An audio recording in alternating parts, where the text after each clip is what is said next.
Hi everyone, it's Crystal with Army Wife 101 and RealMilitaryWives.tv, coming today to talk to you about different ways to communicate with your spouse when he's deployed. Now, I'm not talking about any type of psychological or relationship advice. I'm talking about actual ways to communicate, what types of products to use. So let's just get right into it.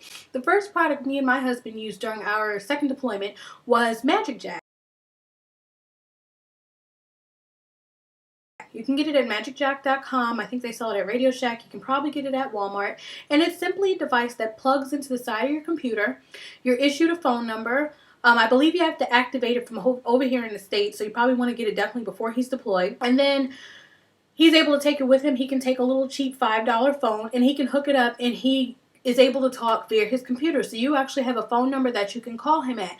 Now, it doesn't always work. Sometimes the connection is shoddy, but probably 80% of the time me and my husband were able to talk. He would leave it on. If I had to call him in his room, I could, which was the best thing. I mean, when he was in Iraq, to be able to call your man is like, woo.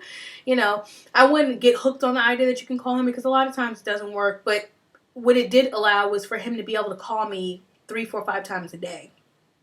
So, I mean, you might not want to talk that much, but I did. So that's one thing. It's $19.95 a year, so you're looking at maybe, what, $2 a month, but you pay the full $19.95 in full, so $20 for a whole year, which is around the average length of a deployment. The other option is SparWar cards. Now, I prefer SparWar phone cards more so than the AT&T phone cards, because with SparWar you can get up to about 10 hours, and that card would last us a whole month or sometimes more. The only problem, the con to that, is that you have to use an MWR payphone. So if you're not near one or whatever it is, or it's a specific type of payphone you have to use, I think it's in the MWR 10s or whatever, then you might not be able to use your SparWar card. Of course, AT&T and everything will work, but AT&T was a jip to me, because you'd pay $27 and you might get, what, 2 hours on that card, and if you call and you're doing voicemail and all that stuff, or maybe the person's not picking up, that's all deducting from your minutes, so it kind of sucked.